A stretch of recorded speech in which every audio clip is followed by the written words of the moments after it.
rate constants of first order and zero order reactions are first order और zero order reaction के का rate constant का unit बताना है। बता सकते हैं?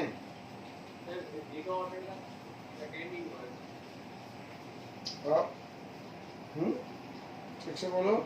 फर्स्ट ऑर्डर का सेकेंड इनवर्स और जीरो ऑर्डर का मोल पर लीटर पर सेकंड। फर्स्ट ऑर्डर का सेकेंड इनवर्स और सेकेंड जीरो ऑर्डर का मोल पर लीटर पर सेकेंड, है ना?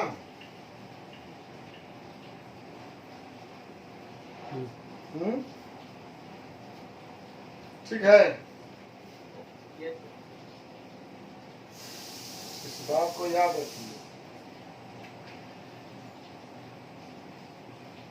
किसी भी ऑर्डर के रिएक्शन के रेट कांस्टेंट का यूनिट होता है concentration 1 minus n second inverse.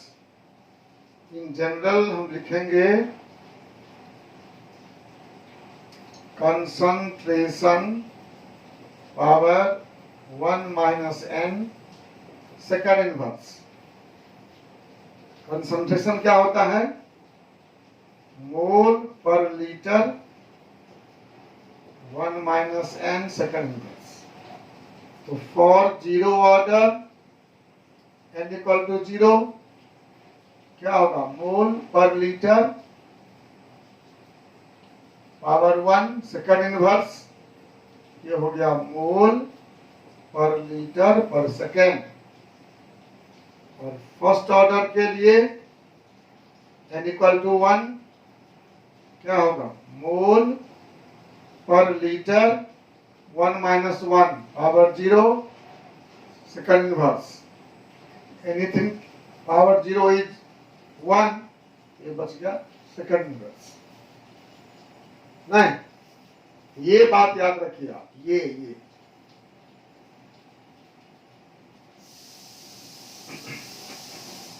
ठीक है। बताए थे ना, रेट होता है minus D R by D T equal to K into C power N. ये है रेट। रेट क्या होता है? Concentration by time. Concentration by time के कंसंट्रेशन पावर एन, इसे कहते हैं rate equation. Minus D R by D T equal to K into concentration power N. Rate होता है कंसंट्रेशन पर यूनिट टाइम। तो अब देखिए, इसको ले जाइए उस साइड। के बराबर क्या हो गया? Concentration power 1। के को इधर लाएंगे या इसको इधर ले आइए। Concentration by time into 1 by concentration. क्या हुआ? के बराबर कंसंट्रेशन, ये पावर n है, ऊपर जाएगा तो 1 minus n time power minus. यहां से आया। किसी भी रिएक्शन के लिए rate equal to K into C power n, D R by D T rate है, के रेट कांस्टेंट है, सी कंसंट्रेशन और n है order of reaction. Order of reaction. Rate होता है concentration per time. Concentration by time, के concentration power n। तो हम इसको ले गए बाएं। क्या हो गया? ये के बराबर concentration by time by concentration by 1, उलट दिए तो 1 बाय कंसंट्रेशन। अब ऊपर ले गए इसको, concentration power 1, concentration power minus n, तो concentration power 1 minus n, time power minus 1, यही यूनिट हुआ। अब हम n का मान देंगे, 0 order, first order, second order, और k का मान निकाल लेंगे। यह क्वेश्चन 2002 में IIT JEE में पूछा हुआ है।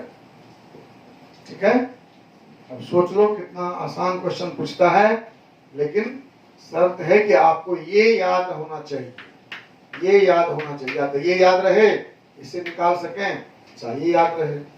अगर याद रहेगा तो फटाक से बना देंगे, नहीं याद रहेगा बनाने लगेंगे तो टाइम लगेगा, टाइम लैप्स कर जाएगा, उतना में नहीं बना पाएंगे।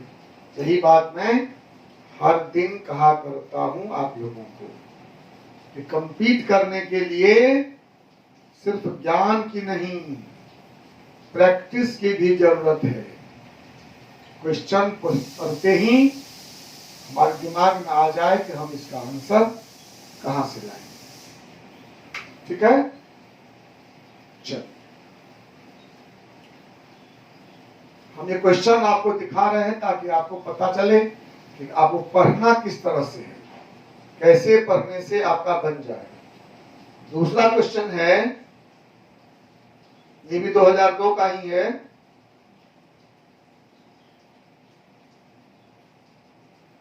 बहुत आसान है।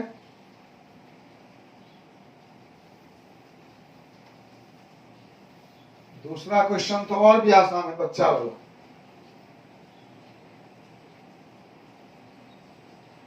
Rate of a reaction A plus 2B gives C।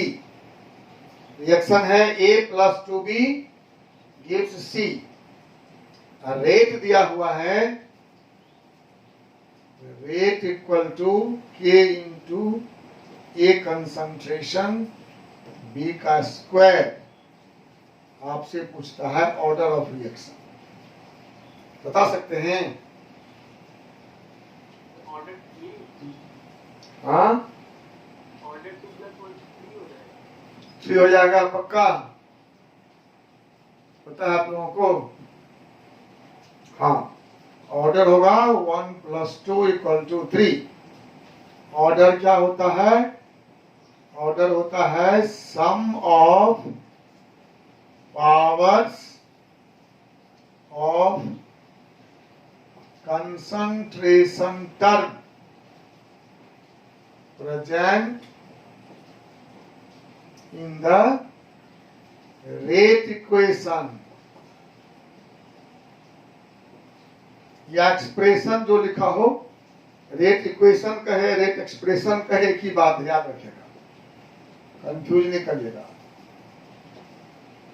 ठीक है, तो रेट एक्सप्रेशन है rate equal to K into A concentration power 1 और B concentration power 2। Order of reaction is 1 plus 2 that is 3। कोई दिक्कत? कितना आसान क्वेश्चन है।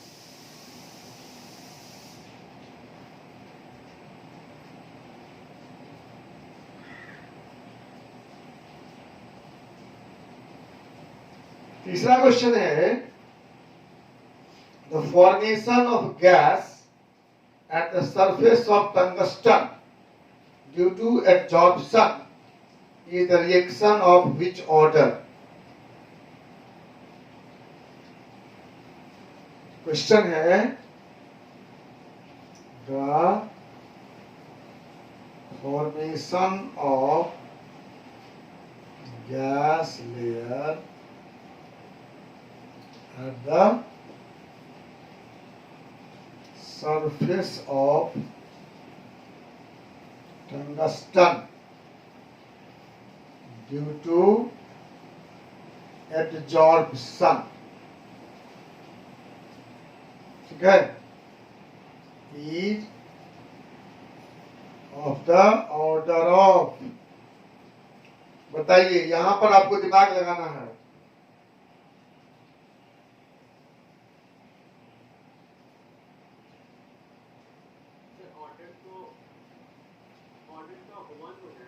कैसे भाई?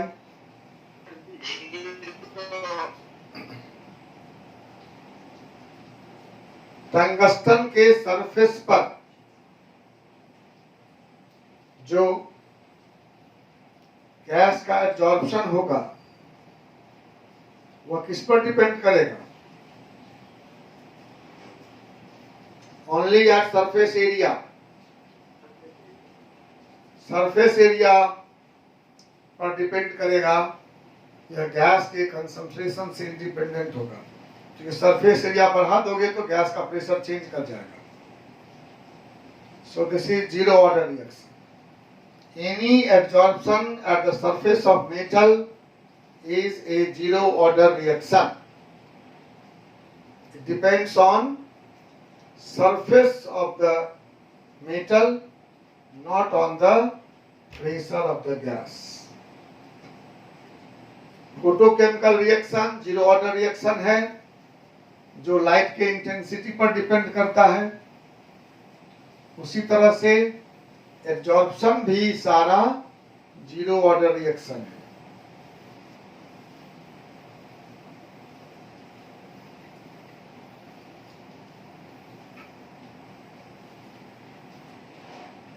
गैस के प्रेशर के टर्म में पूछता तो प्रेशर से निकाल।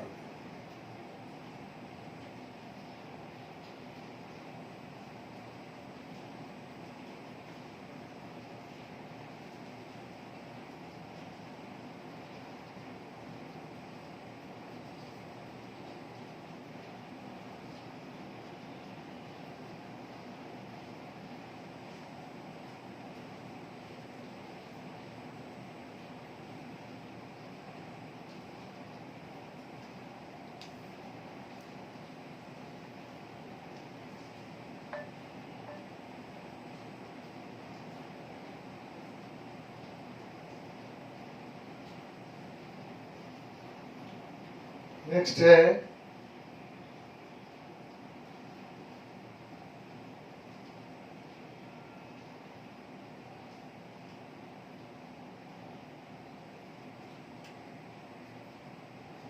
half life of the substance is 5 years. Then the total amount of substance remaining after 15 years, when initial amount is 64 years. Question number 4 हुआ 5। T half equal to 5 years। ये सारा question IIT का पूछा हुआ है। T half equal to 5 years और दिया R naught equal to 64 gram. What will be amount of substance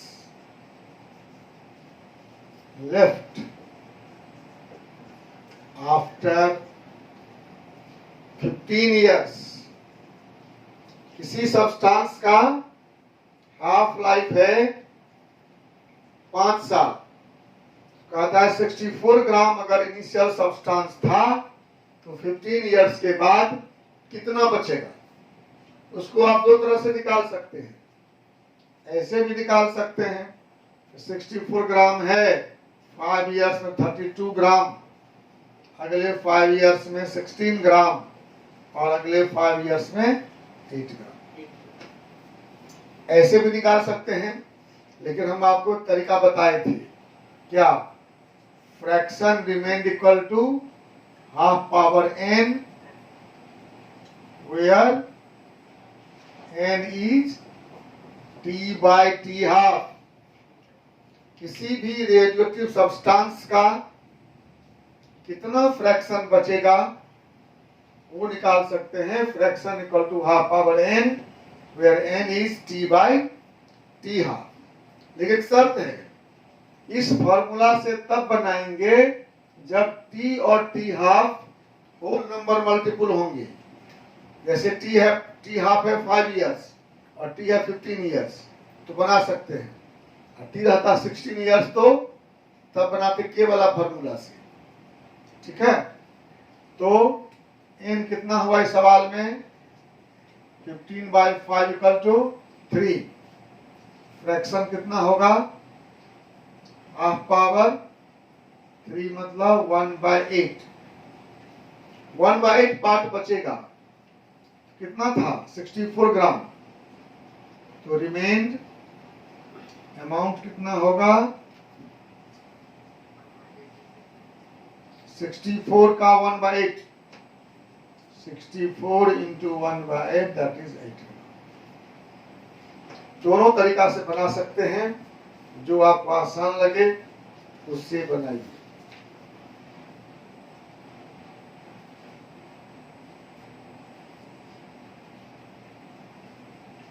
ठीक है, कोई दिक्कत किसी को?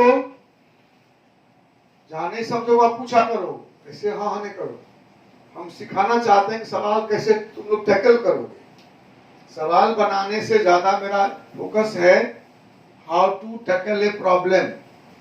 तो सबसे पहले क्या दिया हुआ है और क्या निकालना है वो नोट कर लेना हमको, और तब हमको सोचना है कि हम किस फॉर्मूला से या किस ज्ञान से इस सवाल को बनाएंगे। अगला क्वेश्चन है, दिया हुआ इक्वेशन,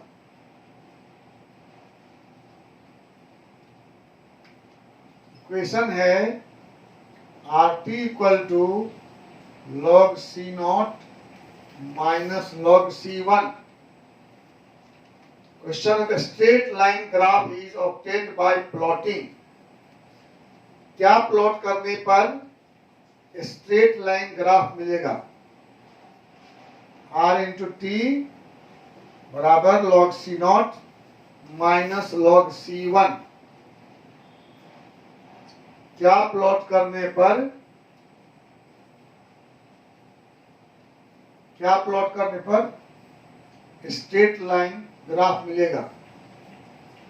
ये रेट है log C0 log C1।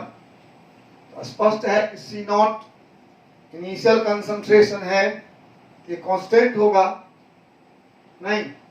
Equation क्या हुआ? ये y equal to mx plus C type का। तो क्या करेंगे?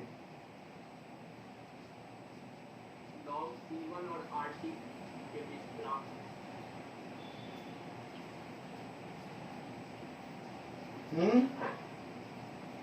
log C1 और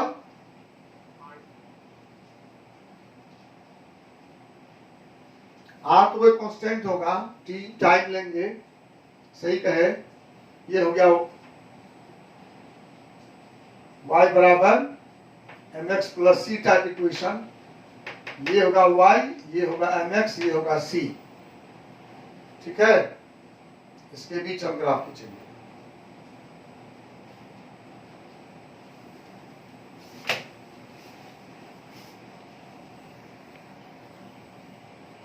नेक्स्ट क्वेश्चन है, ये तो बन जाएगा। इनिशियल मास दिया है 3 आवर्स, वैसे 256 ग्राम, टी हाफ है 3 आवर्स।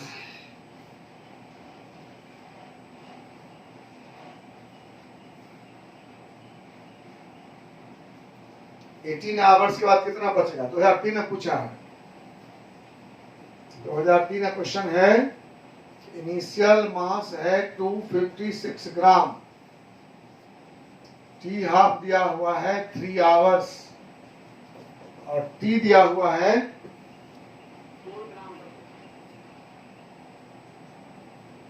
18 आवर्स। ये तो बन जाएगा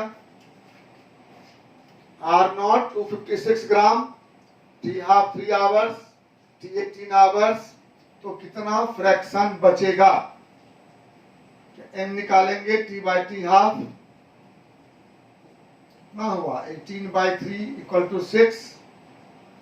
फ्रैक्शन रिमेन क्या होगा? Half power 6, half power 6। तो 2 4 8 16 32 64 164 हुआ ना, 1/64। अमाउंट कितना हो जाएगा? 256 इंटू 64 इक्वल टू 4 ग्राम। अब गौर करो कि क्वेश्चन का टाइप। एक बात देख रहे हो ना कि हाफ लाइफ पीरियड से, मैंने कहा है, मैं ये सब बात बार बार बोलता हूँ आप लोगों को कि लोग झूठ बोलते हैं कि आईआईटी में क्वेश्चन रिपीट नहीं होता है। 2002 में भी क्वेश्चन पूछा हाफ लाइफ से, 2003 में भी पूछा हाफ लाइफ से। कंसेप्ट पर क्वेश्चन रिपीट नहीं होता है, कंसेप्ट इज ऑलवेज रिपीटेड। इसे कंसेप्ट रहेगा तो आपसे सब क्वेश्चन बन जाएगा। नेक्स्ट क्वेश्चन है,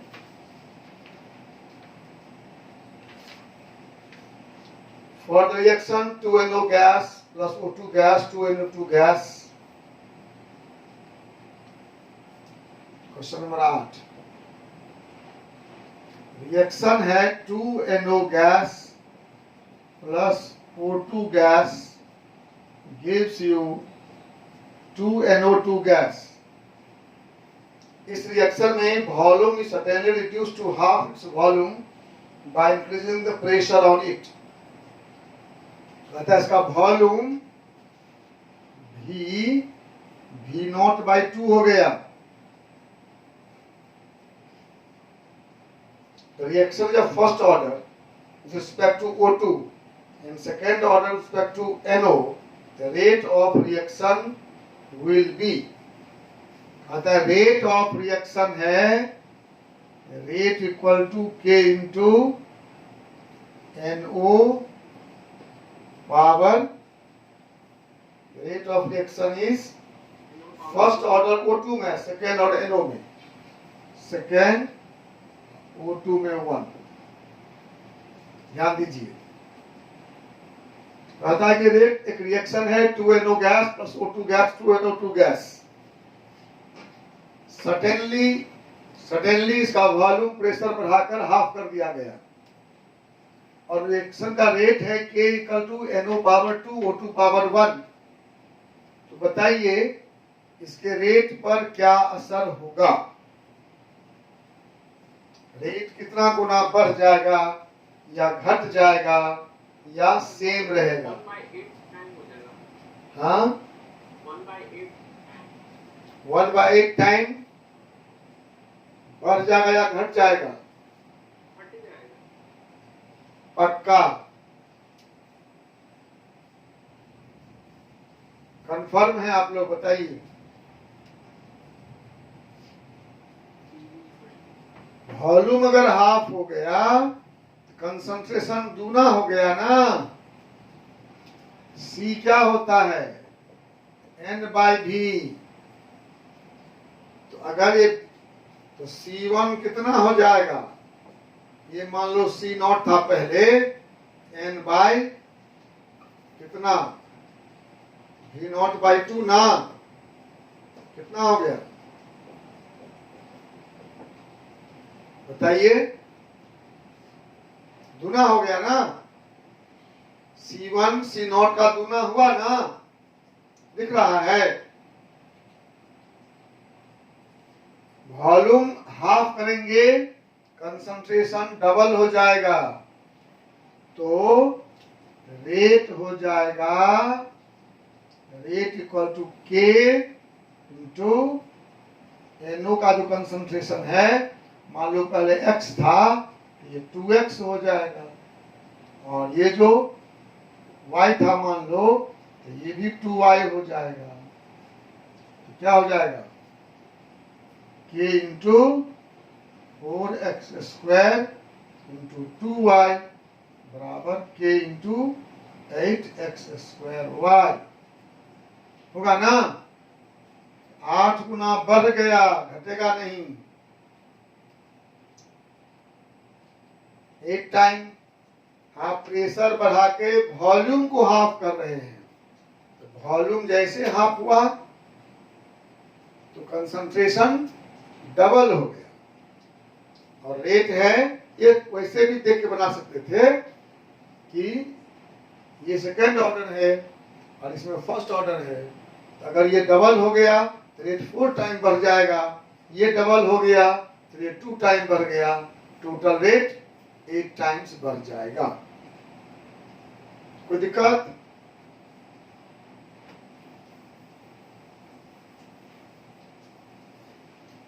ऐसे थोड़ा सा कहीं कहीं पर दिमाग भी लगाना पड़ता है।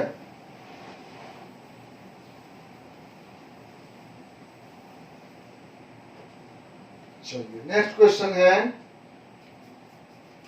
the rate equation for the reaction 2A plus B C found to be rate equal to K into AB। ये तो आसान है, रेट इक्वेशन दिया हुआ है क्वेश्चन नंबर 9, रेट बराबर K into A concentration into B concentration.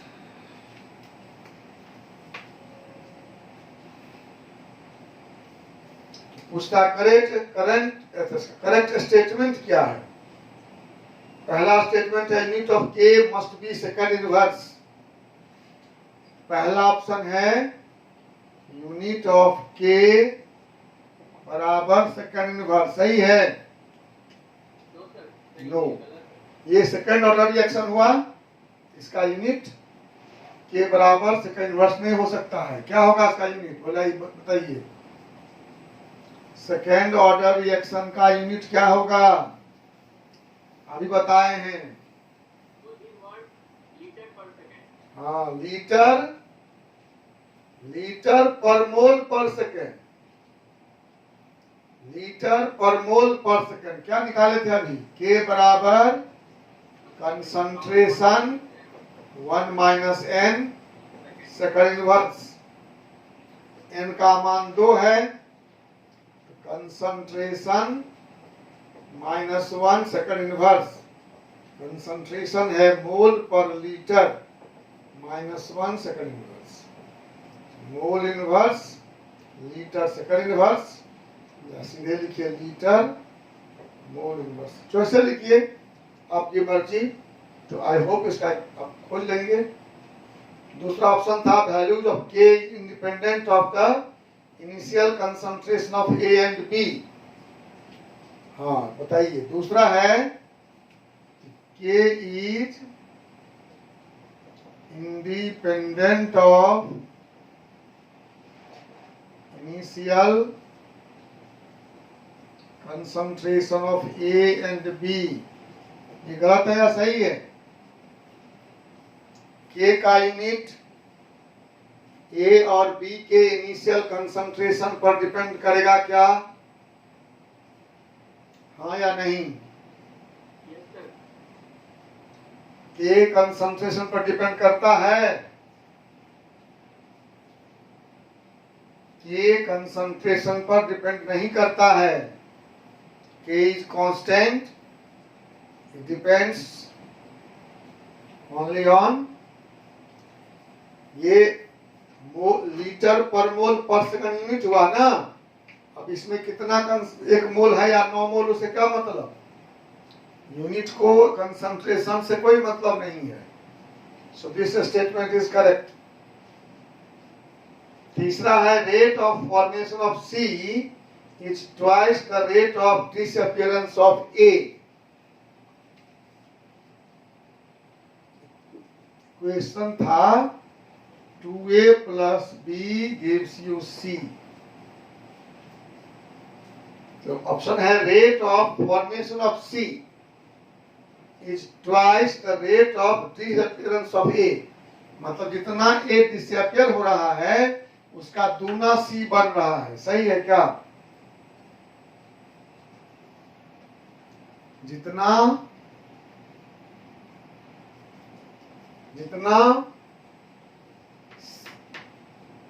सी जो बन रहा है वह ए का दूना, जितना ए डिसअपियर हो रहा है उसका दूना सी बन रहा है। Rate of formation of A is twice of rate of disappearance of A. सही है या गलत है?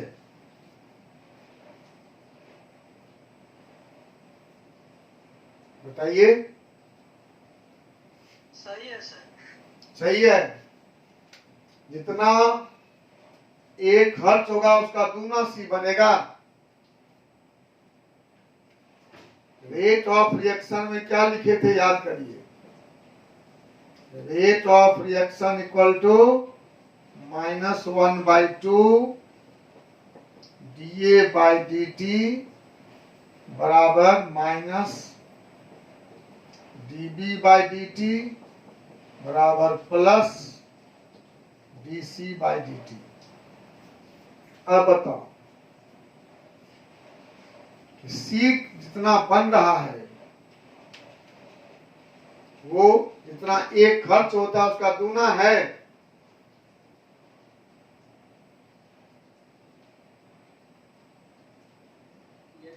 C दूना है, A दूना है। 2 A खर्च होगा तो 1 C बनेगा ना, आधा हुआ ना, हाफ हुआ। 2 मोल A खर्च होगा तो 1 मोल C बनेगा।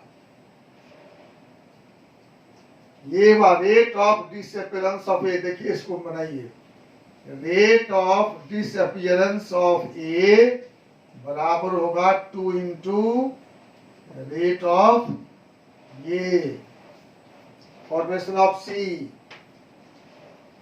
जितना ये खर्च होगा उसका दूना ये बनेगा। ठीक है?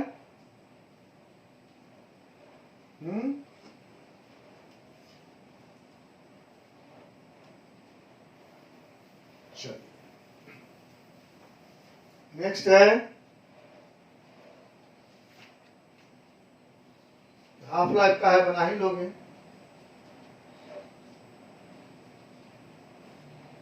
उसके बाद है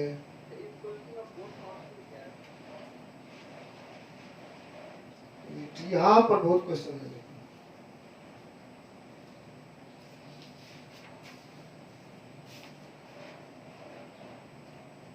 लैंग्वेज तो हम लोग पढ़े नहीं है अभी।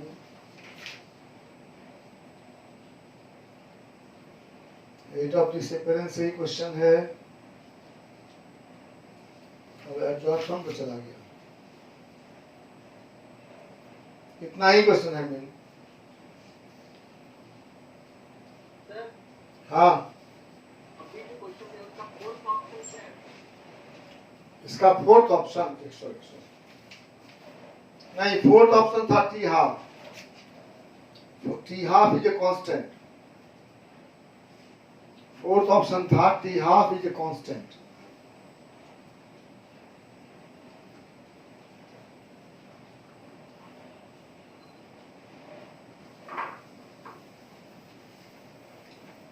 इतना ही क्वेश्चन काइनेटिक से मिला हमको। अब आप लोग पूछिए कुछ क्वेश्चन आपके मन में है तो।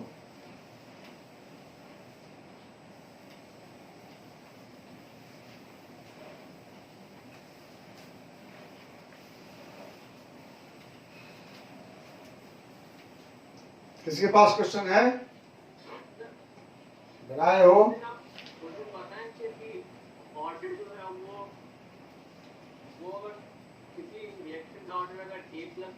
और उसका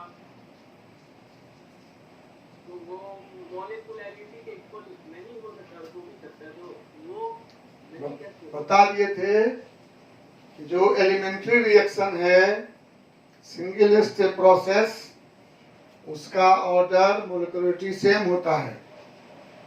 और जो कॉम्प्लेक्स रिएक्शन है मल्टी स्टेप प्रोसेस, उसमें हर स्टेप का अपना अपना मोलिकुलरिटी होता है। ओवरऑल रिएक्शन का कोई मोलिकुलरिटी नहीं होता। और उसमें जो स्लोएस्ट स्टेप है उसका ऑर्डर ही ओवरऑल रिएक्शन का ऑर्डर होता है। इसलिए कॉम्प्लेक्स रिएक्शन में मल्टी स्टेप प्रोसेस में order molecularity may not be same. जो एलिमेंट्री रिएक्शन है उसमें सेम होगा। क्लियर है? और बोलिए, any more question?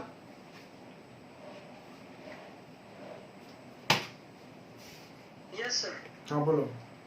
Sir rate of reaction reactant के कंसंट्रेशन पर डिपेंड करता है। बिल्कुल क्या कभी प्रोडक्ट के कंसंट्रेशन पर भी डिपेंड करता है? नहीं, कभी नहीं करता।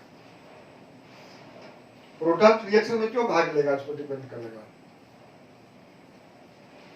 रिएक्शन जो करेगा उस पर रेट डिपेंड करेगा, जो बनेगा उससे क्या मतलब है। जैसे सर ओजोन का सर ओजोन का सर कैसे होता है? क्या होता है ओजोन का? ओजोन का जो रेट ऑफ रिएक्शन है वो कैसा होता है? कौन रिएक्शन, किससे रिएक्शन? सर डिकम्पोज जो होता अच्छा, है, डिकम्पोजिशन रिएक्शन। हाँ, डिकम्पोजिशन रिएक्शन 2O2 से 2O3 से 3O2 बनेगा। हाँ बोलिए, क्या बोल रहे हैं इसमें? में जो रेट जो डिटरमाइन करेंगे तो वो भी तो रिएक्टेंट के जो कंसंट्रेशन पर ही डिपेंड करेगा। हाँ करेगा ना। रिएक्शन जो कर रहा है रेट उसी पर डिपेंड करेगा ना। जो रिएक्शन में भाग ही नहीं लिया उस पर क्या डिपेंड करेगा। जो रिवर्सिबल रिएक्शन है, जो दोनों तरफ से होता है, उसमें होगा, वो तो अलग अलग हो गया। ए से बी बन रहा है तो फॉरवर्ड रिएक्शन का रेट ए पर डिपेंड करेगा, रिवर्स का बी पर डिपेंड करेगा। ये तो रेट ऑफ रिएक्शन नहीं हुआ। जो रिएक्शन की बात हम करेंगे, अगर फॉरवर्ड की बात करेंगे तो that will depend on consumption of forward only. और रिवर्स की बात करेंगे तो ये रिएक्शन हो गया, बी से ए बनने वाला है ना। तो जब हम ए के रिएक्शन की बात करेंगे तो बी से क्या मतलब, जब बी की बात करेंगे तो बी से मतलब होगा। इट डज नॉट मीन कि रेट ऑफ रिएक्शन प्रोडक्ट के कंसंट्रेशन पर डिपेंड करेगा, ऐसा नहीं होता। ठीक है, यस सर। क्योंकि रिएक्शन जिसको करना है उस पर डिपेंड करेगा, जो बनना है उसे क्या मतलब। जितना रेट से रिएक्शन करेगा उतना वो बनेगा। ये कंसेप्ट आपको इससे आया होगा मन में। ये दो रेट नहीं हुआ, ये दो रिएक्शन अलग अलग है। एक है ए से बी बनने वाला, दूसरा है बी से ए बनने वाला। ये रिएक्शन ए बी का थोड़े हुआ। एक रिएक्शन का रेट ए पर डिपेंड करेगा, बी वाला बी पर डिपेंड करेगा। और बोलो, एनी मोर क्वेश्चन? नहीं, चलो तो कल टेस्ट रख लेते हैं।